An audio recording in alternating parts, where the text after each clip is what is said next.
Yung mga vlogger po, nakikiusap po ako sa inyo na tigilan nyo na po ang pagpo-post ng kahit na ano para lamang po sa views. Tigilan nyo na po iyan. Now I see a POV. Open my eyes to your reality. Take me where I'm meant to be. Show me life like everybody dancing. Dito sa Factbusters!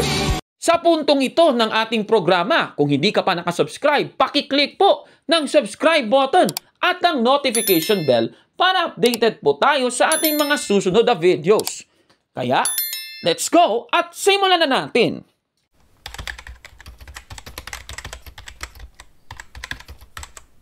Magandang araw mga kapatid and welcome na naman po sa isang bagong episode ng Factbusters PH. Ayon po sa Tito, Kapitulo 1, versikulo 7, sa unang bahagi, ganito po ang sabi. Bilang katiwala ng Diyos, kailangang walang kapintasan ang isang tagapangasiwa ng iglesia. Yung isang ministro, isang manggagawa sa iglesia ay dapat walang kapintasan po yun. Sa ating episode, tatalakayin natin at ipagpapatuloy dahil meron po akong ibabalita sa inyo. Ito pong kaso ng ministro ni Manalo sa US, ito pong si Glennon Payabyab, mga kababayan. Alam naman po natin si Glennon Payabyab ay naaresto sa New York dahil sa allegedly nag-text po siya sa isang minor de edad. Nakikipag-eyeball po daw siya sa isang dalagita. Ano na po ba yung status sa kanyang kaso? Alam naman po natin, ongoing po ang kanyang kaso.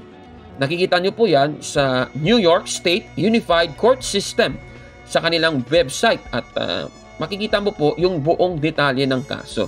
Ayan, nakikita nyo sa screen.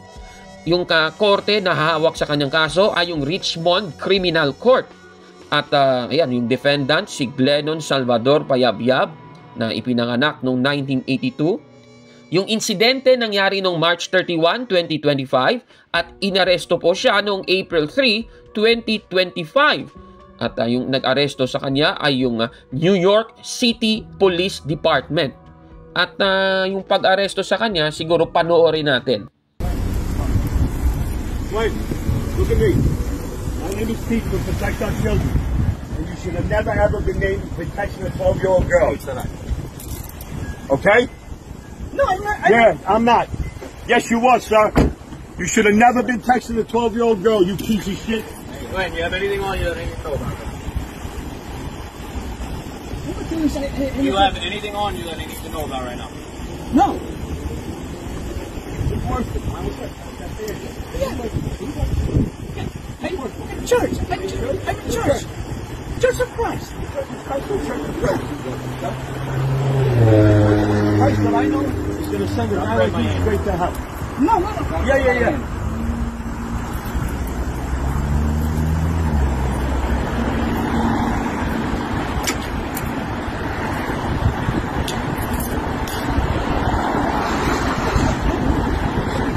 What's going on, huh?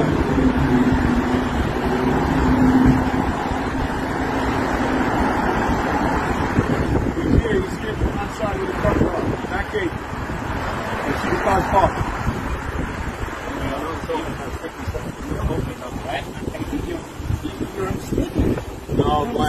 No, Glenn. We're not mistaken, Glenn. We have you on video. We're not mistaken, Glenn. Remember this name. Look at this name. You see this name? Protect Our Children. See me? My name is Pete McKelly. I'm the president of this organization. Guess who you were talking to? Guess who you were talking to? Not her. You're an evil piece of shit, and you're a predator.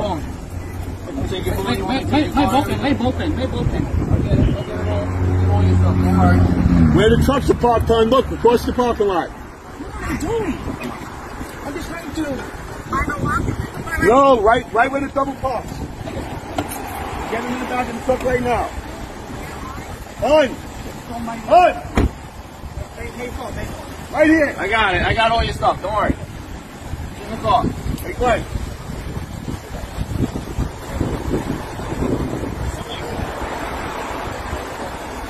Hey, Glenn, you got anything you want to say? You're a man of Christ. You're a man of Christ, Glenn. You have anything you want to say?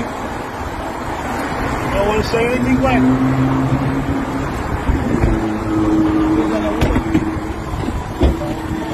Go back to Glenn. Guess what? You're going all over social media. Take a look. You're going all over social media, Glenn. You're an evil, evil predator. You work for Christ. You're going straight to hell, Glenn. Remember this name. Protect our children. Tell all your pedophile friends about us.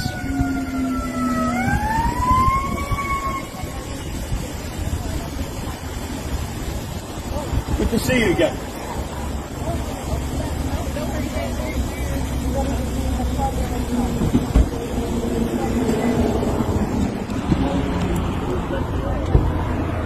Hey, Glenn, say goodnight with a cherry on top, you piece of shit. Ayan so yan ang nangyari dyan mga kapatid. Ngayon, meron pong nagpapakilalang kapatid daw niya at meron po siyang pahayag tungkol sa kasong kinaharap ng kanyang kapatid di umano. Ito, panoorin natin siya mga kababayan. Hello po, kumusta po kayo? Ako po si Rhea, kapatid po ni Glennon Salvador Payabyab na nagva-viral ngayon sa social media dahil sa pagkakadakip sa kanya. Para po sa mga kamag-anak, kaibigan at kakilala po namin na nag-aalala po sa kanya, siya po ay na-release na. Na-release po siya agad dahil wala po siyang kasalanan at wala pong concrete evidence laban sa kanya. Ang lahat po ng ito ay pawang setup lang po, frame up lang po. Hindi po namin alam kung sino po ang may kagagawan ng lahat ng ito. Kaya po, nakikiusap po kami na tigilan nyo na po ang pagpo-post ng kahit na ano na laban sa kanya na pawang kasinungalingan. Yung mga vlogger po, nakikiusap po ako sa inyo na tigilan nyo na po ang pagpo-post ng kahit na ano para lamang po sa views. Tigilan nyo na po iyan. Ayon po kay Rhea na ito, na-release na daw si Glennon Payabyab dahil wala siyang kasalanan at walang concrete evidence laban sa kanya. At syempre, kumakalat po yan sa mga vloggers ng Iglesia ni Cristo para depensahan ang nangyaring ito sa kanilang ministro. Grabe talaga. Tanong, totoo ba ang pahayag niyang ito? Kung totoo pong pahayag niya, bakit may kaso siya? Bakit patuloy ang paglilitis? Nako naman. Alam naman po natin nung nakaraan, kailangan po niyang humarap sa korte noong June 3, 2025, alas 9 ng umaga.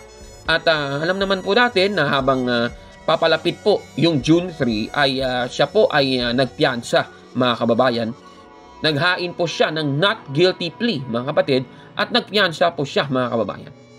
At nabalita nga yan sa abs-cbnnews.com. At base po dito sa balita ay marami pong nananawagan na sana hindi po siya pinalaya, at dapat wala pong piyansa ang kanyang kaso. So mula po dito nagpiyansa pala si Glennon Payabyab kaya nakalaya kaagad siya. Ngunit hindi po ibig sabihin nun wala na pong kaso. Meron pa rin pong kaso, hindi pa po tapos yun. Ibig sabihin nito, hindi pa napatunayan kung inosente nga o may kasalanan talaga si Glennon Payabyab dahil hindi pa tapos ang paglilitis, mga kapatid. Katunayan, itong June 3, 2025 ng alas 9 ng umaga sa Richmond Criminal Court, meron pong nangyaring adjournment. Ano ba yung ibig sabihin ng adjournment? Ibig sabihin, pinuspone muna yung proceedings ng kaso. At ano ba yung latest tungkol sa kasong ito? Nireschedule po yan. July 17, 2025, haharap talaga sa korte itong si Glennon Payabyab. Magsisimula na kasi ang paglilitis sa kaso, mga kababayan. At malalaman natin at aantabayanan natin kung ano po yung magiging development sa kaso na ito. Mula dito, akala ko ba pinalaya si Glennon Payabyab dahil napawalang bisa na ang kanyang kaso? Hindi naman. Meron pa nga siyang paglilitis na mangyayari sa July 17, 2025. Ito talagang babaeng ito. Siya po ay na-release na. Na-release po siya agad dahil wala po siyang kasalanan at wala pong concrete evidence laban sa kanya. Ang lahat po ng ito ay pawang setup lang po, frame up lang po. Manloloko ng sisinungaling kaya Busted! Yan! Sinungaling! Naku naman. Kaya tuloy lang po ang ating pagmamatsyag sa mga developments sa nasabing kasong ito. Ayan, so yan yan po ang ating episode ngayon. Pero bago muna tayo magtapos, ay babasahin natin ang mga komento ng ating mga kapatid mula po sa ating post sa ating community, sa ating YouTube channel. Kasi sabi natin, 5 years na po tayo sa ating Factbusters PH. Maraming salamat talaga sa inyong suporta na ibinibigay sa ating programa.